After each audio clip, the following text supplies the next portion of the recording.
7, 6, 5, 4, 3, 2, 1. You'll never have the sacred stone. Oh, this you crazy mother.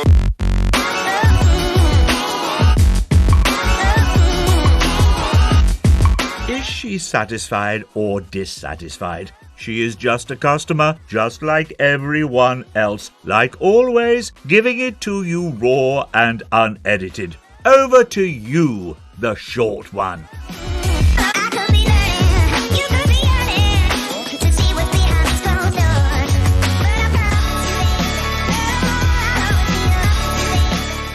Hey, welcome to another week of my amazing I Am Just a Customer podcast. Again, I am recording this during the day, so you will probably hear sirens of some sort, or King Kong beating his chest and roaring. Do monkeys roar? Gorillas roar? King Kong, gorilla. Yeah, do they? But you did that. No, I think I'm thinking of Tarzan. But anyway, because last night for some reason I completely forgot. I normally record early hours in the morning, and I completely forgot. Even today, I completely forgot. And I thought, oh crap, I got to do the podcast. I just done it just now, So anyway, so the museum, St. Albans Museum, is finally opened. Yep, it opened on Friday. When I was on Facebook, I can't remember which page that I like. They did a live feed, and it looked like there was crowds of people, like crowds of people. Like it would have been, like, I don't know, just crowds of people. But when the Pope comes to visit and everyone's there and doing Hail Marys and stuff, I thought it was literally going to be like that.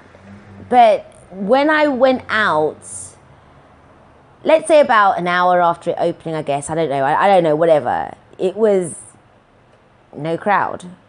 Yes, there were people eating in the eating area outside, but I didn't see any queues or anything, because I even thought, oh gosh, the short one, you're going to have to look your best. You're going to have to look fly. You got to be on fleek on how you dress, because, it's going to be long queues, and because I walk kind of slow, it gives enough time for people to stare at me. And there could be someone famous or something. But no, nothing. No queue, no nothing. And I saw the bouncers, or, I don't know, security guards, whatever you want to call them, outside the museum. And I thought, oh, was there a rowdy crowd? Was there a riot? I don't know. But it didn't seem like there would have been. It looked very quiet and calm. But, yeah, so it was a bit disappointing, because I really did think that... I knew about it because, the groups I follow within the area. But then I thought, did they market this well? Was it... How much do they spend on marketing? Because I really did think there's going to be like hordes of people and, that kind of stuff. My mum was coming on the next day on Saturday, and I thought that, oh, mum, we may not be able to get in because of the queues, especially on Saturday as well, because it's the day after. But even on Saturday, there was no queues, but the bouncers were still there. I guess they were probably put there to make it look, ooh, look at us, ooh, St. Albans, really making it official. It does look nice with them out there, but to me it's like, I don't know, what are you securing, like, exactly? If you're securing the stuff that's in the museum, you wouldn't be really outside. I was assuming that you're probably there for crowd control, but there wasn't a crowd. But anyway, I don't want to speak badly of it. But it was kind of embarrassing in a way.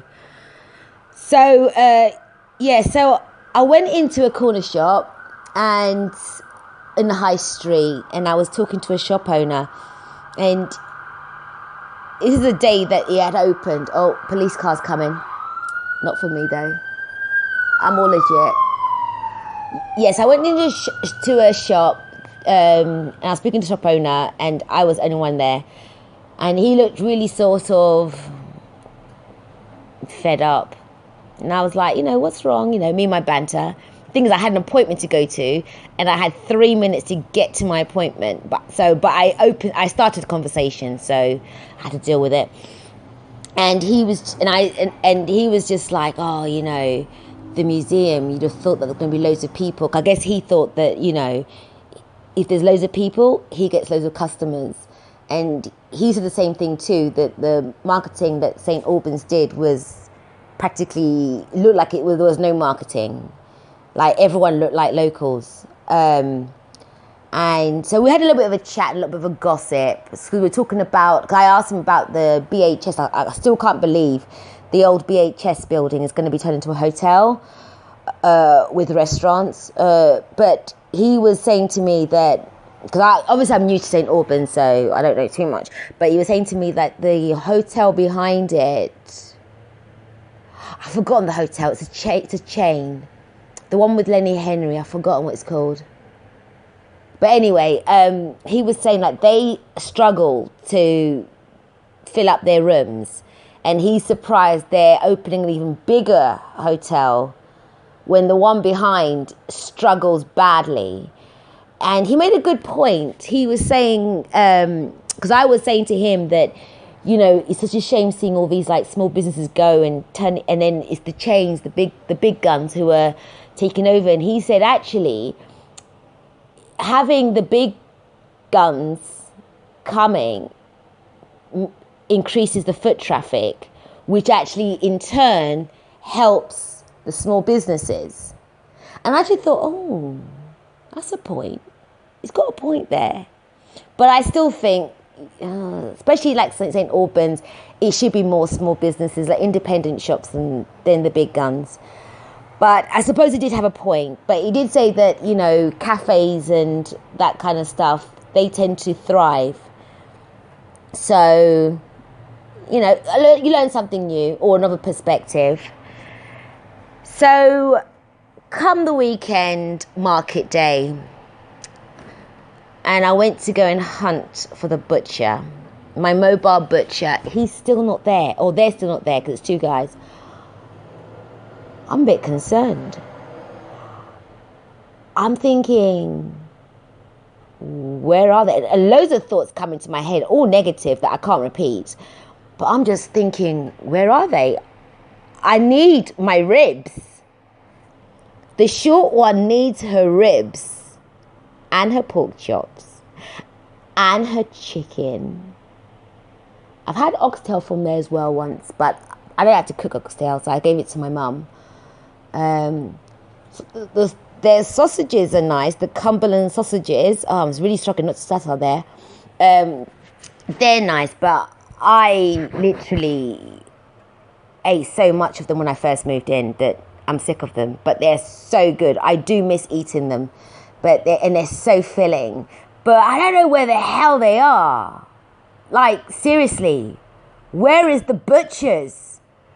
Bring back my butchers. So I'm saying so a lot of times. It's better than me saying like, I suppose. But anyway, so there's a toy shop at the top of the high street. And I went in there to go and get something. And the thing is, normally when you go into a shop, you just walk into the shop, you look at eye level. You may look up, you may look down, but you tend to go in eye level. So I guess it was muscle memory. So I'm going to the toy shop at the top of the high street. And my gosh, I almost broke a crawling toy. They've got like demonstrations of these things whizzing on the floor, and kids are like, kneeling on the floor and crawling, following these little things that are whizzing on the floor and stuff. And I did step on one. I was like, oh, okay, sorry, to the salesperson. And I just thought, oh, bloody hell, so much energy in here. Now I've got to look on the floor as well as looking at eye level, It was a headache in itself. I'm not really a person that likes a lot of chaotic stuff. But it's nice that kids were entertained, especially if you're a parent, because you can just go and browse through the shop and your kids being entertained, like just crawling on the floor. I hope you got those white things for their hands.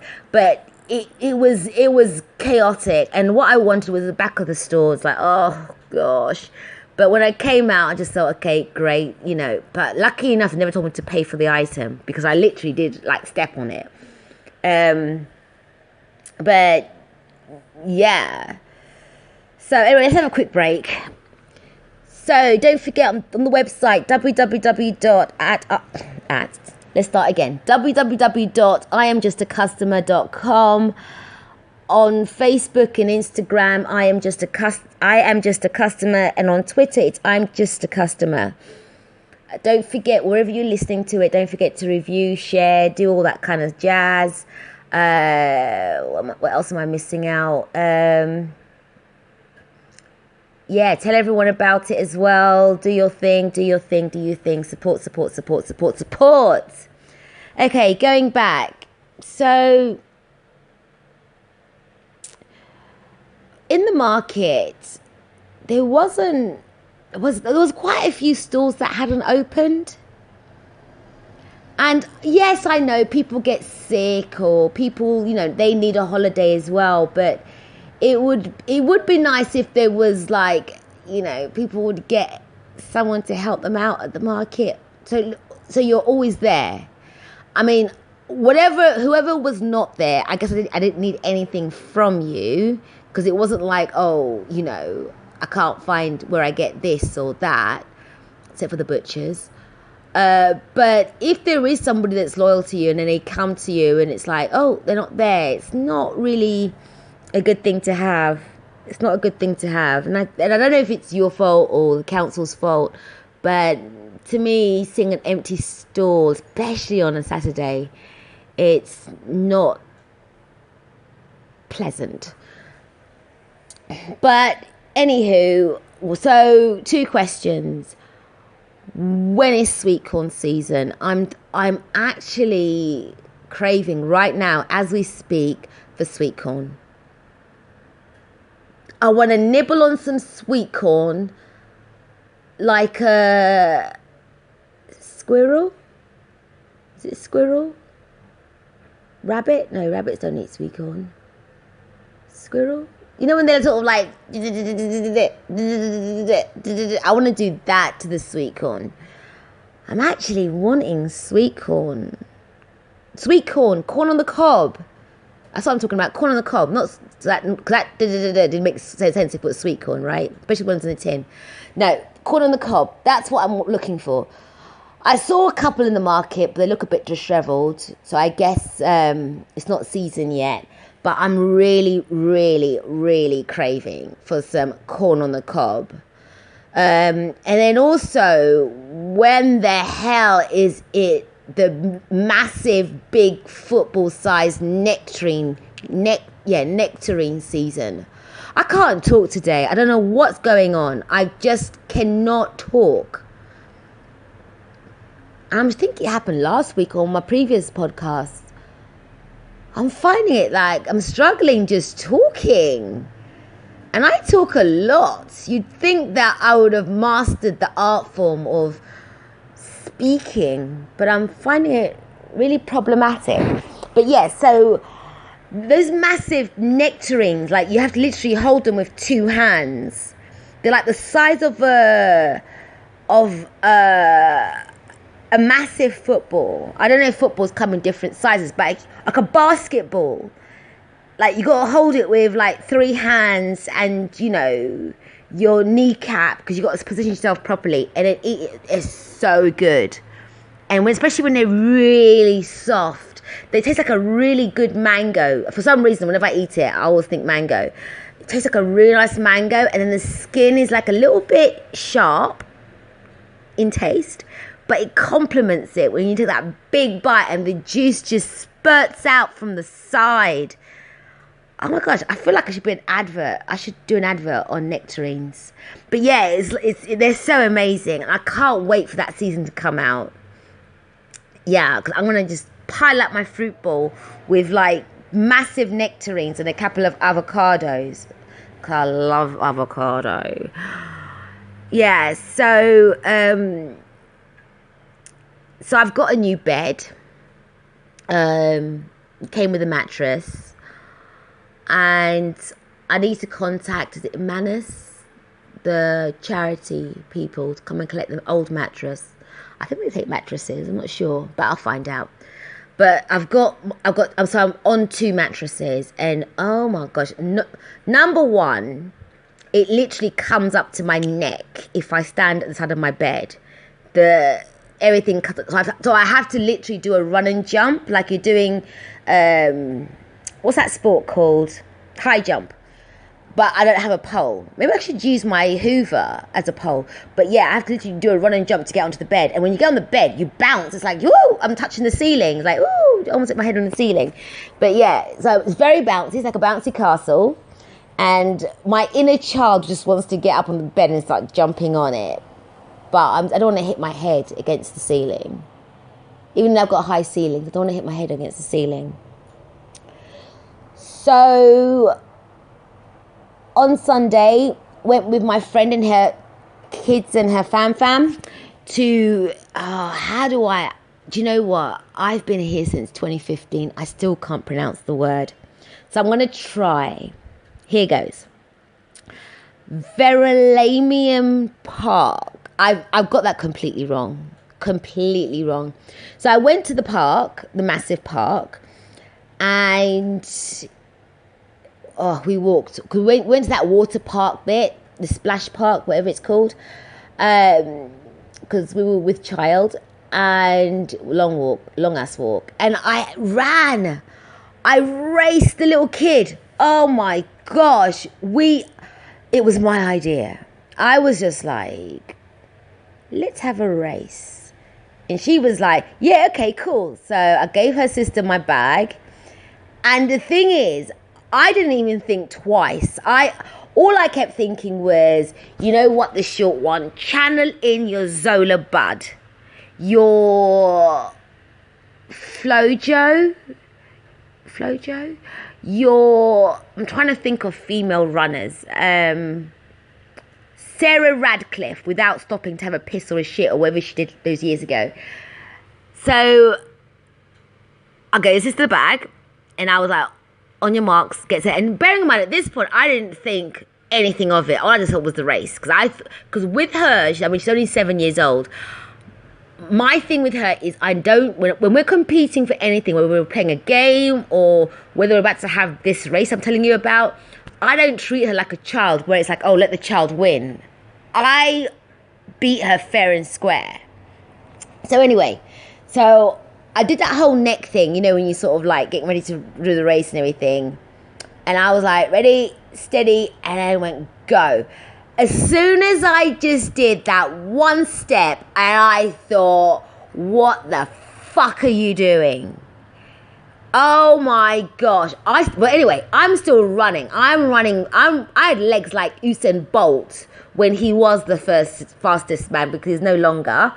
I was speeding up, and then I realised this is not a good look. I've got boobs flapping everywhere. I'm starting to sweat. And I thought, oh shit, I'm starting to lose my breath. This is like midway, but I'm very competitive. So I see her just speeding past me, and I was like, no, pick up my speed, running. And for some reason at this point, as I'm running, it's not even a far run we did. I don't know distances, so I can't really tell you how many yards or meters or whatever. So I'm really shit at distances. But for some reason, suddenly everyone is walking towards us. Do you know what I mean? So what I did, I made no eye contact. But I think I've scarred those people for life. For what they saw. Because I had breasts flapping everywhere, bottom lip flapping everywhere, nostrils flaring, like sweat producing.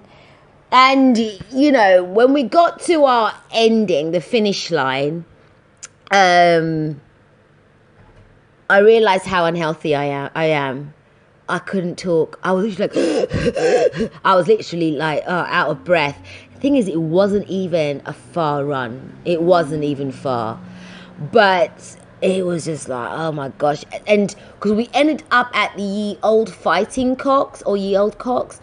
And so people there must have seen like, what the fuck is that? Not who is that? What is that? Because I was literally leaning against the wall, I guess where there's property. And I was leaning on there and I was like, oh my gosh, I need to catch my breath. But how do I do that? By looking cool at the same time, which made it even worse. And I thought, you know what? Fuck looking cool. I need to catch my breath because I'm about to collapse right now. And it was, but the thing is, lucky enough, it was all quite quick. So it didn't, so no one, I don't think, had time to get their phones out, their camera phones out and start recording and all that kind of stuff. But yeah, so... I ran. Last time I ran, I think I was at school. Like, probably like junior school or something. But I ran. Oh my gosh. Yeah, I ran. But for anyone that saw that, should I apologize? Or should I say you're welcome? You know what? I'm going to say you're welcome. You're very, very welcome. Love from the short one. And on that note, this is the end of this week's podcast. So don't forget, on the website, www.iamjustacustomer.com, and you'll see all the social links on there. And don't forget to spread it, share it, everything that you can possibly do. Yeah. So, as always, love, peace, and hair grease. Oh, this you crazy mother...